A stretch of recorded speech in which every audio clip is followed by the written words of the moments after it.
Salut, c'est Noé et bienvenue dans Inside My Trade jour 3. Donc aujourd'hui, on va aller voir un peu ce qui s'est passé depuis la dernière fois au jour 2. On va voir un petit peu le XO qui a énormément chuté, les trades que j'ai pris, les trades que j'ai loupés et potentiellement les trades à venir. Donc voilà, on est directement parti sur les graphiques, c'est parti. Ok, donc on est directement rendu sur les marchés, sur la paire BTC USD. Donc j'ai pris un trade hier, voilà, en short. Donc on revenait dans un dans un PY, pardon, très intéressant. Hop, je vous le mets juste ici, comme vous pouvez le voir. Pof. Et on n'était pas venu le chercher. Donc vous voyez, on est venu directement ici prendre le PY. Avec cette grande mèche haussière et très impulsive comme vous pouvez le voir, hein. On a fait quelque chose comme on a fait 5% en 6 heures, c'est énorme. Mais bon, est-ce que c'est choquant sur le BTC? Je ne pense pas.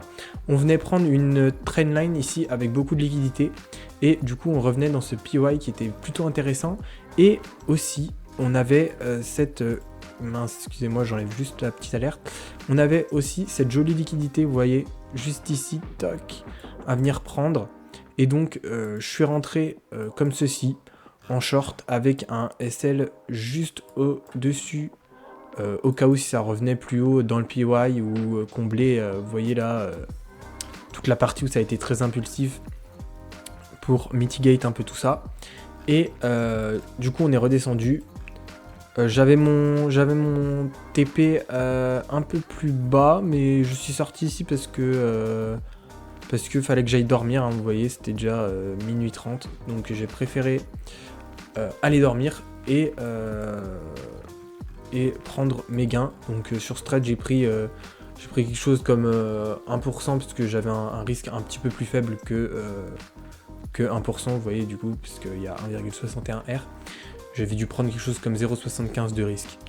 Donc voilà, et potentiellement ce que j'attends sur la continuation de BTC, donc vous voyez on a une jolie trendline qu'on est venu liquider tout à l'heure vers 13h. Et potentiellement ce que j'attends c'est des longues, donc vous voyez là on vient de liquider une trendline, potentiellement rentrer comme ça, après avoir avec US 500, parce que pour le moment bon il chute, et BTC il a tendance à suivre en fait le mouvement. Donc si l'US 500 chute, le BTC chute, et on a une journée qui sera plutôt risk-off. Donc comme vous pouvez le voir aujourd'hui, ouais, c'était très risk-off. Donc à voir comment ça continue, mais au moins je vous pose ça là, faites-en ce que vous voulez. Potentiellement que je rentrerai dans la soirée ou demain dans la journée. Ensuite on va continuer avec US 500. US 500 ça n'a pas été très fructueux. J'ai pris, je suis sorti ici donc, toc.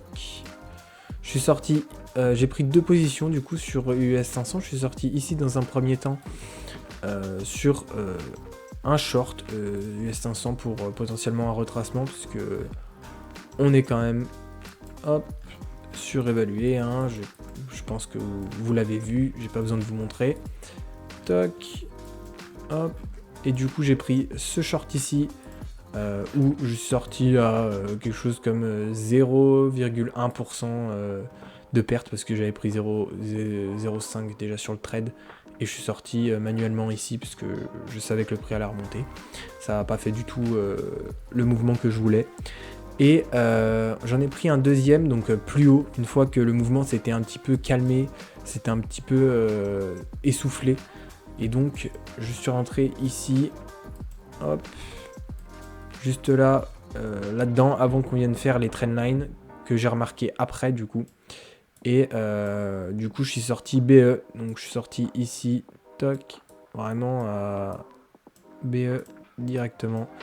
Voilà, avant que ça revienne plus haut. Pour ensuite évidemment faire le mouvement que je voulais. Mais du coup bah c'était trop tard, je suis pas rentré après par la suite sur ce mouvement. Tant pis pour moi. Mais en tout cas, j'avais le bon billet et on est bien venu faire ce que je voulais. Mais juste, j'avais pas la bonne entrée, j'aurais pu rentrer, mais j'avais justement le trade sur BTC à prendre, plus un trade que j'ai pris sur Apple. Donc je suis toujours dedans pour le coup. Je l'ai pris hier et en fait, on pouvait voir que Apple, il était complètement surévalué comparé aux autres sets magnifiques, par exemple Nvidia, Amazon, ici même Tesla qui chutait, et on avait Apple qui lui continuait de monter. Et au moment où j'ai pris le trade en plus, il y a eu une annonce sur Apple comme quoi il y avait un problème de développement sur les derniers iPads, donc mon trade s'est bien déroulé. Durant la nuit, on a stagné, et dans la journée là on a descendu. Du coup j'ai pris, là je suis à peu près à 1 R. Et voilà, c'est à peu près tout pour les trades que j'ai pris. Mais je voulais quand même vous montrer Xo. Je vous avais dit que Xo était surévalué.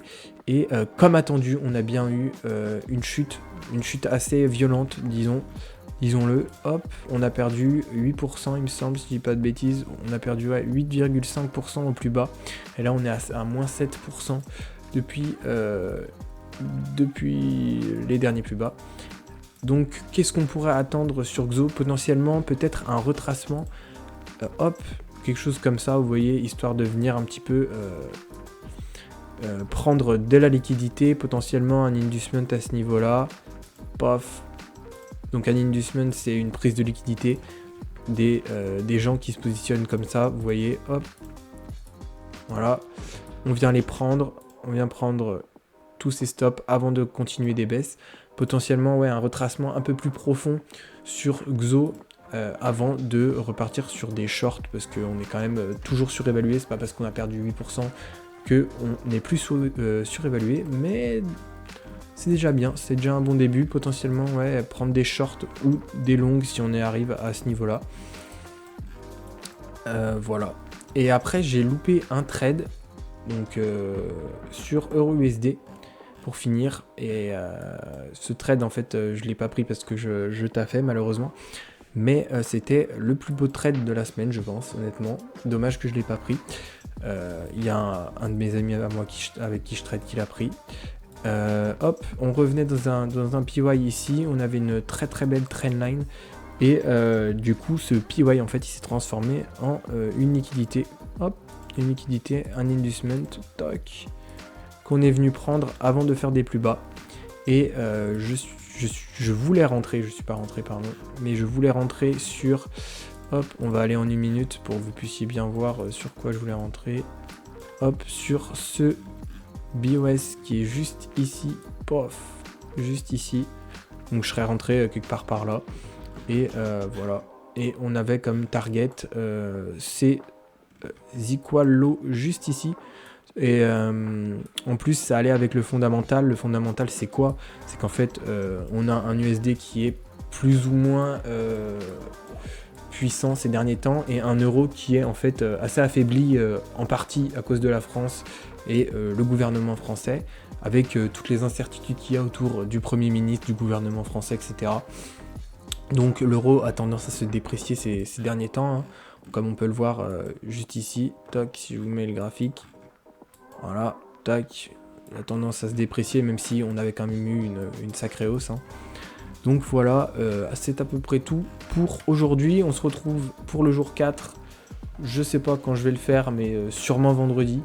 Et je vous ferai une vidéo sur les liquidités pour que toutes les personnes qui comprennent pas encore ce que c'est commencent à comprendre et à pouvoir assimiler tous les concepts que je donne dans mes vidéos, parce que c'est vrai que j'en donne beaucoup et j'explique pas grand chose.